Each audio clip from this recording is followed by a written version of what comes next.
Today's episode is sponsored by the incredible podcast English Learning for Curious Minds.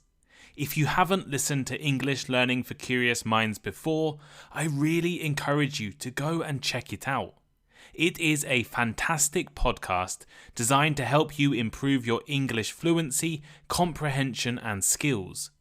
And like thinking in English, English Learning for Curious Minds covers a wide range of interesting, fascinating, and curious topics. In recent weeks, they have covered the meaning of the word Lord, the life of explorer Ernest Shackleton, and the theory of effective accelerationism. They also make interactive transcripts that come with instant translation in 12 different languages. A really valuable resource. English Learning for Curious Minds is available on all podcasting platforms, and you can find more details in the description of this episode. Thank you, English Learning for Curious Minds, for supporting the show today. Hello, I'm Tom Wilkinson, and welcome to the Thinking in English podcast, a podcast for intermediate to advanced level English learners. Are you too old to learn English? What is the best age to start learning? And why does it get more difficult for adults to learn a new language? Let's take a deeper look at these questions today. You can find the full transcript for free over on the Thinking in English blog. The link is in the description. Here is today's vocabulary list. Native speakers. Native speakers. People who have spoken a particular language from birth or childhood and are considered fluent and natural in that language. For example, Mandarin is the language with the most native speakers. Fluency. Fluency. The ability to speak or write a language smoothly, accurately, and with ease. As in, after years of study, she reached a high level of fluency in Spanish. Intricacies. Intricacies. The complex and detailed parts or aspects of something. For instance, the intricacies of English grammar can be confusing. Neural plasticity. Neural plasticity. The brain's ability to adapt and reorganize its structure and function. For example, children have a greater deal of neural plasticity. Language immersion. Language immersion. The complete involvement in a language and culture for the purpose of learning. For example, after a year of language immersion in the UK, I really noticed improvements in my English. Multilingual. Multilingual. The ability to speak and understand multiple languages. As in, India is a multilingual country. Cognitive decline. Cognitive decline.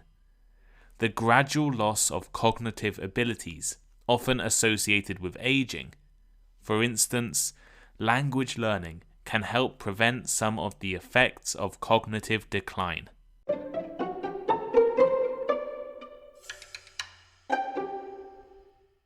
A few years ago, a paper published in the journal Cognition went viral across the media. From the BBC to the Guardian newspaper, articles were written claiming that adults cannot become fluent in foreign languages. Now, this was not exactly what the paper in the journal was claiming, but they did have some really interesting findings. That paper, titled A Critical Period for Second Language Acquisition, was not interested in the possibility of becoming fluent in a second language as an adult. This is because anyone, at any age, can become fluent in a second language. You can always learn how to communicate in another language. Instead, the researchers were interested in why adults can't seem to master foreign languages completely, in the same way native speakers use the language. There is a difference between fluency in English and native-like mastery of the language. Fluency is based on your ability to communicate. If you can have a detailed conversation with a native English speaker, and both you and your conversation partner can understand everything, you are reasonably fluent.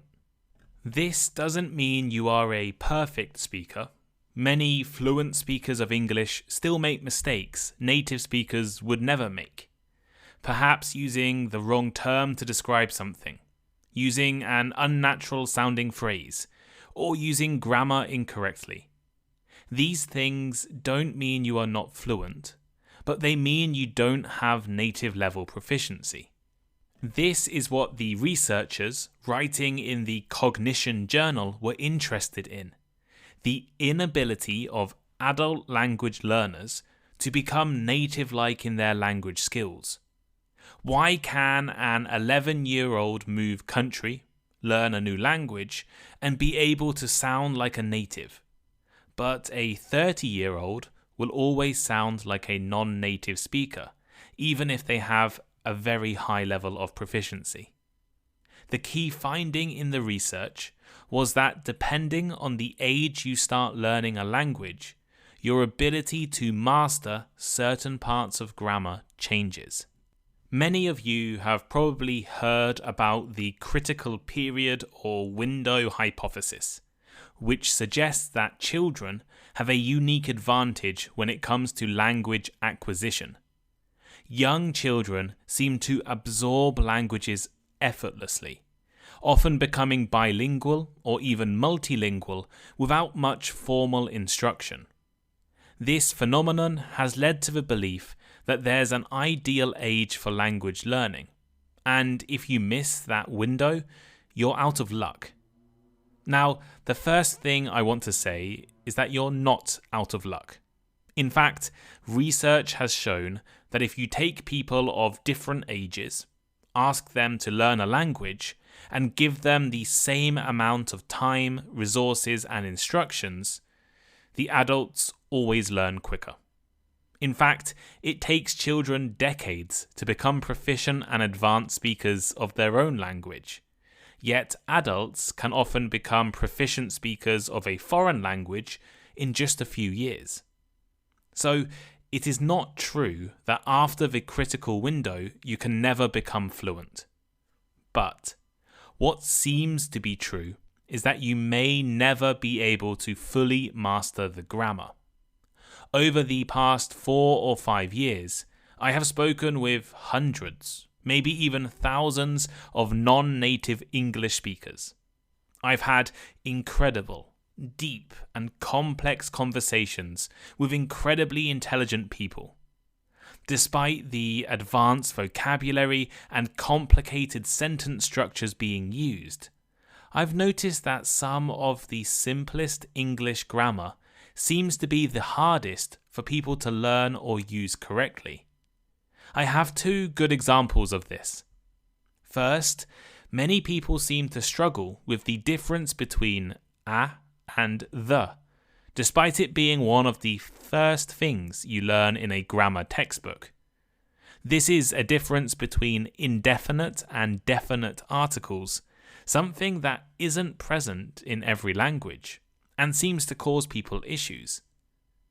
Second, I have so many conversations with people who struggle with pronouns like he and she, or us and we. The way English distinguishes between genders, identities, and plurals can puzzle people. It seems that if you begin learning the language within the critical window, basically before the age of 17, but ideally younger, you are able to master these language and grammar structures. But as adults, we will keep struggling. It is not something to be sad about, right? This is the case for every single person around the world trying to learn a new language as an adult. The answer to the question, are you too old to learn English, which is the reason you're probably all listening to this episode, is yes and no.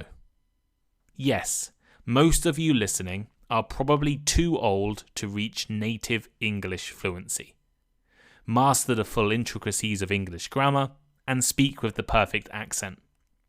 And no, you're not too old to become fluent communicators in the language.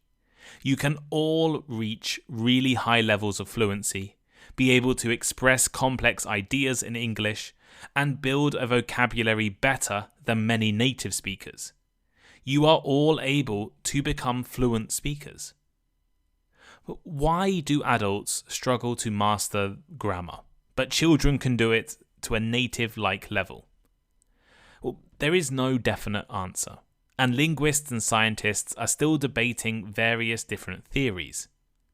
The critical window hypothesis I mentioned before tends to look at biological reasons.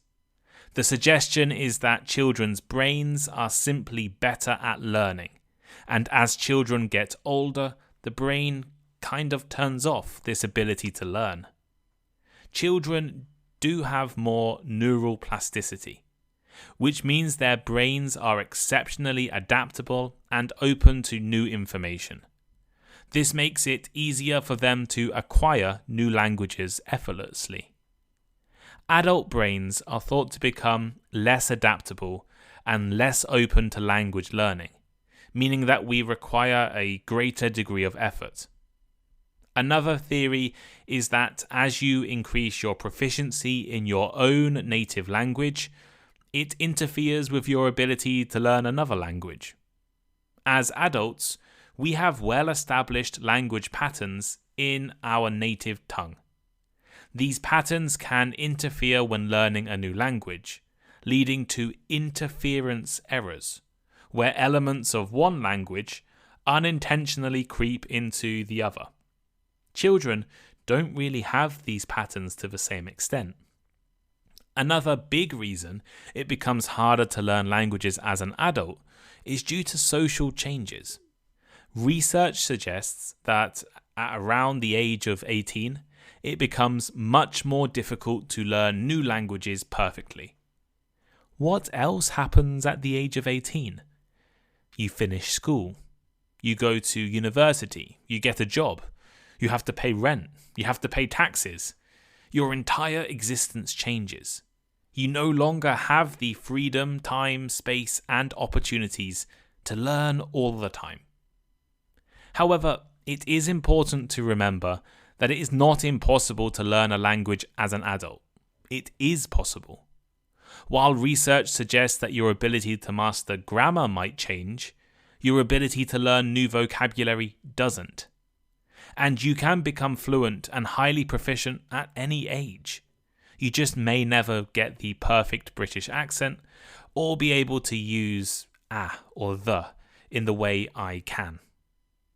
In fact, you should keep learning languages as an adult.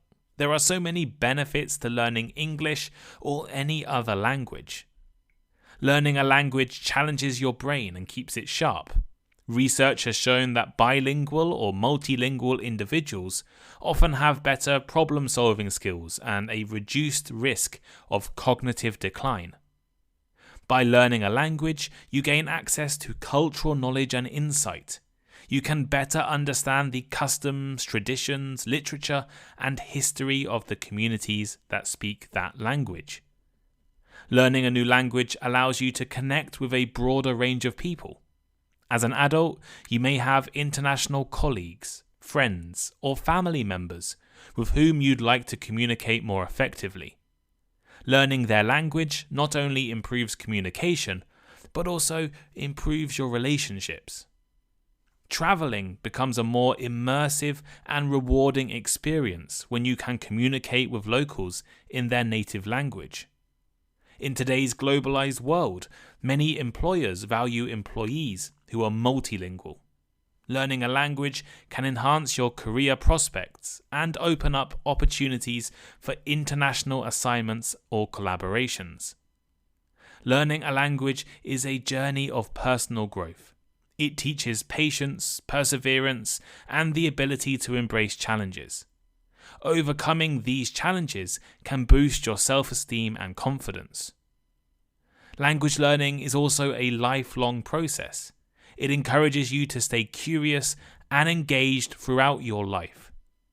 Mastering a new language, especially as an adult, is a significant achievement. It demonstrates that age is not a barrier to acquiring new skills and broadening your horizons. Now, I've talked about the theories behind language learning and age, discussed why it gets harder to learn as you get older, and mentioned a few of the many benefits of learning English as an adult. But how can you best study as an adult? I've talked about a lot of approaches in the past. Set good goals. Practice speaking as much as possible. Don't be afraid of making mistakes. Seek immediate feedback and more. Go and listen to my previous episodes on these topics if you're interested. In the journal article I mentioned earlier, they did discover something interesting that could suggest how you learn English is more important than when you learn English. The experiment they conducted involved hundreds of thousands of people taking an online English quiz and answering some questions about their language learning experiences. It turned out that people who lived in English-speaking countries and learned through immersion were far better than learners who studied in the classroom. Immersion in the language helped people to reach those higher native-like levels. In fact, one of the researchers went as far to say, given the choice between learning as a child in the classroom in your home country or learning through immersion as an adult, he would choose immersion. Obviously, the best way to become fully immersed in English is to move countries, make friends who don't speak your native language, and take in as much language as possible. In the real world, this is not possible for most people. I know people who have lived in Japan for 20 years or more and still have a beginner understanding of the language. Just because you live somewhere doesn't mean you are going to learn through immersion. I wrote an episode a year ago on immersion. I recommend you all listen to it. There are many ways you can try to immerse yourself in English without leaving your home country. Listening to podcasts, watching TV, reading books in English are obviously good ways. You could join a conversation group. I run a very affordable one on Tuesdays and Thursdays. You could download a language exchange app, or just bring English into your daily life somehow. No matter what age you are, or when you started learning, it seems like immersion is an important tool for all of you wanting to learn and improve your English.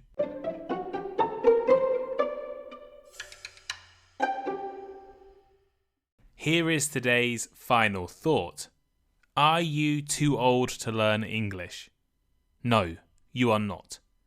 Your age may impact your ability to master certain aspects of grammar, but it is not a barrier to becoming a fluent communicator. And while children have certain advantages due to their neural plasticity, adults can still learn and achieve high levels of proficiency. Learning a language later in life offers numerous benefits, including cognitive sharpness, cultural understanding, improved communication, and career opportunities. The key takeaway is that how you learn a language, through methods like immersion, can be more crucial than when you start. Regardless of your age, language learning is a lifelong journey that brings personal growth and broadens horizons. So don't be discouraged by age. You can become a proficient language speaker with determination and the right strategies. But what do you think? When did you start learning English? Let me know by leaving a comment on Spotify.